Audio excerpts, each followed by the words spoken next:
peeps, Falcore here. So as the title of the video states, the world is indeed changing, and for the keener-eyed of you, you would have already noticed, and let me tell you, it is really exciting. But for those not in the loop, let's just go through these things right now, shall we? First of all, at a recent Inside Xbox episode, this was announced. We are going to be announcing on March the 20th, so not releasing, but announcing a kind of a mega update, for want of a better phrase.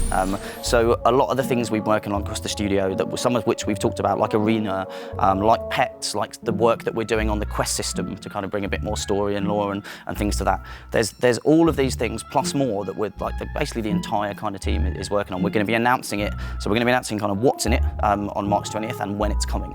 And our community, of which there's a lot, and we've got, all of these players that are playing and loving Sea of Thieves right now, they have to be a little bit patient until then, but trust me, it's worth it. So it sounds like the Arena is not going to be the only thing to look forward to in the next content update. Pets, Arena, and a story mode quest system is definitely going to be making it our way. But there is more on top of that to come. You only have to look at how the game has recently changed in the most recent update to get a clue. First off, you may have noticed that the bow of your ship may look a little different. This is the same on the Galleon, the Brigantine, and the Sloop. But these cutouts leave us to speculate what they could possibly be for. Also, another addition to the ships are these stoves found on every vessel, signifying that cooking could very likely be a thing in the near future.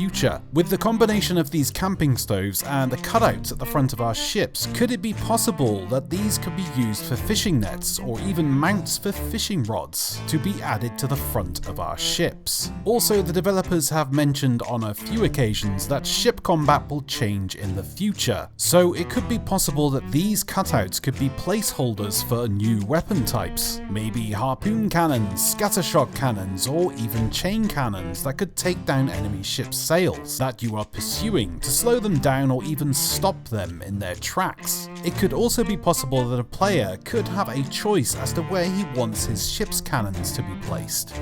But it's not just ships that have changed, the world itself has been updated since the patch. Remember the underwater cabin I visited in my lore video? Well, it appears to have had a complete makeover. Scaffolds have been placed and various structures now dwell in this mysterious cabin. Could this be hints at the new story-related quests mentioned before? Or could this be a homestead of a new or maybe even previous lore character? Speaking of lore characters, outside of this cave there now stands a sunken vessel. This was here before, but in the recent patch they have updated this vessel now with aesthetics, such as broken brig cages, discarded cannons, and a captain's cabin that shares the same decor as the Pirate Lord's cabin in the wreck of Athena's Fortune. Could this vessel be a hint toward the Pirate Lord's original ship, the Magpie? Also, on further inspection, I also found this book which bears the same emblem as the one seen on Merrick's chest, so this whole area could also be a quest relating to our no-legged shark hunter. The developers have mentioned a few times that Merrick will be making a comeback. Could this be a hint toward that? Also, a few aesthetic changes have been made to the infamous Old Faithful Isle. Ugh.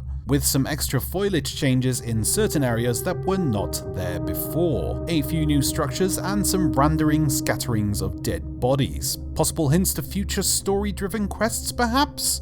We'll just have to wait and see. And last but by no means least, a new inactive fort has popped up far east of the Devil's Roar, named Molten Sands Fortress. It's been a request of nearly the entire community to have a fort in a Devil's Roar, and Rare have delivered with quite possibly one of the most awesome looking forts the game has to offer. The fort is adjacent to a super huge volcano, which is going to make for some very irritating yet fun gameplay. But worry not, as the fort has a small underground area for your crew to hide during an eruption, which is also the area in which the vault is located. In a previous video, I wasted a 4 key to open this vault and discovered that this vault area is 4 times the size of a regular fort vault room. The entire area is a feast to the eyes, and I really cannot wait to see what they do with it. One thing is for certain, however, when this fort pops, the entire server will come rolling, so prepare for some vicious PvP encounters. That about wraps it up, guys. Thanks for watching all. If you really enjoyed the video, please go ahead and click that like button, and if you really enjoyed the video, please go ahead and click that subscribe button. And hell, click the bell, so you're always informed of Sea of Thieves news, updates, and other general guff that I might upload. Until next time, everybody, happy sailing. Bye-bye.